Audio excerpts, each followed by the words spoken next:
एक ऐसा छोटा आइलैंड देश जो 1980s में बन गया था one of the richest countries in the world, known for its natural beauty and rich lifestyle. सिर्फ 10 सालों के अंदर ही ये देश गिर गया from richest to the poorest. तो आइए जानते हैं वेस्ट पैसिफिक में स्थित ये छोटा सा आइलैंड देश नाउरू की ये फैसिनेटिंग कहानी, जिसमें हम देखेंगे कि वो अचानक इतने अमीर कैसे हो गए और फिर ऐसी क्या गलतियां की जिसकी वजह से उन्होंने ये सब खो दिया। तो चलिए शुरू करते हैं। For much of its history Nauru एक बहुत ही ट्रेडिशनल सोसाइटी था जिसमें लोग फिशिंग, कोकोनट फार्मिंग और हंटिंग जैसे एक्टिविटीज से अपना गुजारा करते थे। चारों तरफ नेचुरल ब्यूटी था और रिसोर्सेज की कोई कमी नहीं। यहाँ के लोकल लोग अपने नेबरिंग आइलैंड के साथ थोड़ी बहुत ट्रेडिंग करते थे और जो उन्हें मिल जाए उसी से अपना गुजारा बड़े ही आराम से कर लेते थे। बट ये सब बदल गया जब 19th सेंचुरी में यूरोपियंस ने इस आइलैंड को डिस्कवर किया। इतने सुंदर और सीरीन जगह को देखकर उन्हें इस आइलैंड से प्यार हो गया, बट वो प्यार मोहब्बत में बदल गया जब 1899 में एक ब्रिटिश ऑस्ट्रेलियन प्रोस्पेक्टिंग टीम ने इस आइलैंड को एक्सप्लोर करने पर भारी मात्रा में फॉस्फेट डिपॉजिट्स पाए। ये डिपॉजिट्स जो बनते हैं लाखों सालों से जमा हुए कोरल्स और बर्ड ड्रॉपिंग से, बहुत ही कीमती होते हैं क्योंकि इन्हें कई जगह इस्तेमाल किया जाता है, जैसे fertilisers, animal feed, steel making, water treatment and medicine. और इसलिए एक जॉइंट वेंचर के अंदर ब्रिटिश, ऑस्ट्रेलिया और न्यूजीलैंड ने मिलकर एक पैसिफिक फॉस्फेट कंपनी की शुरुआत की और देखते ही देखते नाउरू 20th सेंचुरी का one of the largest phosphate exporter बन गया। बट इसके बावजूद नाउरू के लोकल पॉपुलेशन खुश नहीं थे। हालांकि नाउरू अपने फॉस्फेट के एक्सपोर्ट से पैसे तो कमा रहा था, बट वहाँ के लोकल कम्युनिटी ने ये रियलाइज किया कि ये सारे पैसे तो ये यूरोपियंस और ऑस्ट्रेलियन कॉलोनीज बना रहे हैं, उन्हें तो कुछ मिल ही नहीं रहा। और इसलिए 1950s में कुछ नाउरू लीडर्स ने ऑटोनॉमी और इंडिपेंडेंस को लेकर अपनी आवाज को उठाना शुरू किया और फिर जाकर 18 साल की लड़ाई के बाद फाइनली 1968 में नाउरू को एक सॉवरेन नेशन बना दिया गया और ये कम्प्लीटली इंडिपेंडेंट हो गए। इस इंडिपेंडेंस के 3 साल के अंदर ही नाउरू के नए गवर्नमेंट ने फॉस्फेट माइनिंग को फॉरेन कंपनीज के हाथों से छीन के नेशनलाइज कर दिया, जिससे शुरू हुआ उनका major economic boom. Phosphate mining को नेशनलाइज करने के बाद वहाँ की इकोनॉमी में एक सडन बढ़ोतरी हुई और देखते ही देखते उनका जीडीपी पर कैपिटा वर्ल्ड में हाईएस्ट हो गया। फॉर एग्जाम्पल 1981 में जहाँ यूएसए का जीडीपी पर कैपिटा था $14,000, उधर ही नाउरू का था $27,000। इस इकोनॉमिक बूम की वजह से यहाँ के लोग सुपर रिच हो गए। इस छोटे से आइलैंड में स्पोर्ट्स कार्स इंपोर्ट होने लगे और वहाँ के लोग एक लाविश लाइफस्टाइल जीने लगे। इतना लाविश लाइफस्टाइल था कि वहाँ के लोग one of the most obese यानी मोटे लोगों के लिस्ट में आ गए। वहाँ के लोगों को गवर्नमेंट से free education, free health care और फॉस्फेट रॉयल्टीज मिलते थे, जिसकी वजह से वहाँ के रेसिडेंट्स को काम करने की जरूरत ही नहीं होती थी। बट दोस्तों, जीवन की सच्चाई तो यही है कि जो चीज जितने आसानी से मिलती है वो चीज उतने ही आसानी से आपसे छीनी भी जा सकती है। और ऐसा ही कुछ हुआ हमारे नाउरू के लोगों के साथ। इनका इकोनॉमिक डाउनटर्न इतना जल्दी हुआ कि सिर्फ कुछ सालों में ही हाईएस्ट जीडीपी पर कैपिटा से गिर के उनकी इकोनॉमी बैंकरप्ट हो गई। तो चलिए देखते हैं क्या थे वो रीजंस जिसकी वजह से ये डाउनटर्न आया। हालांकि नाउरू के जैसे दुनिया में कई देश है जिनके पास सिर्फ एक ही नेचुरल रिसोर्स है, बट जहाँ राइट मैनेजमेंट की वजह से वैसे देश अभी भी इकोनॉमिकली बूम कर रहे हैं। नाउरू ने वो सारी गलतियां की जो ऐसे देशों को नहीं करनी चाहिए। पहली सबसे बड़ी गलती थी over reliance on one industry.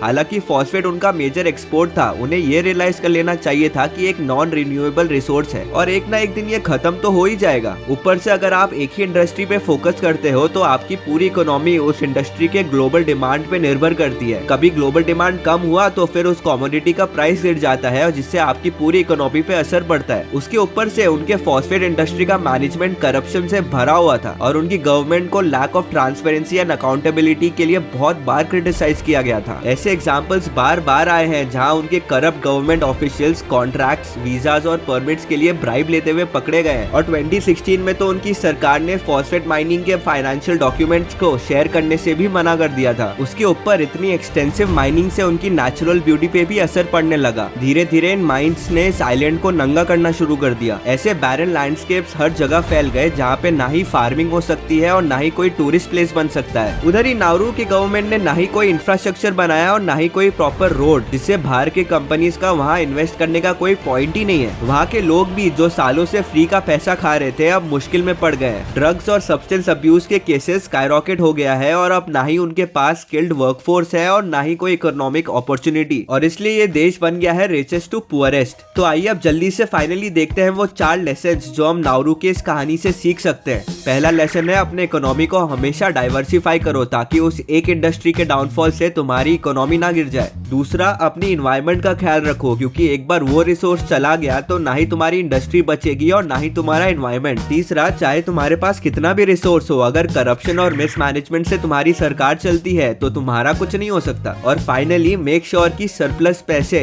Sports cars और ड्रग्स पे खर्च करने के बजाय इंफ्रास्ट्रक्चर में डालो, लाइक नॉर्वे एंड दुबई, जिससे वहाँ पे टूरिज्म और इंडस्ट्रियलिज्म भी बढ़े। तो दोस्तों, कैसा लगा आपको ये वीडियो? कमेंट्स में प्लीज बताइए। और अगर आपको चाइनाज बिगेस्ट मिस्टेक के बारे में जानना है तो इधर क्लिक कीजिए। मिलते हैं उस वीडियो में।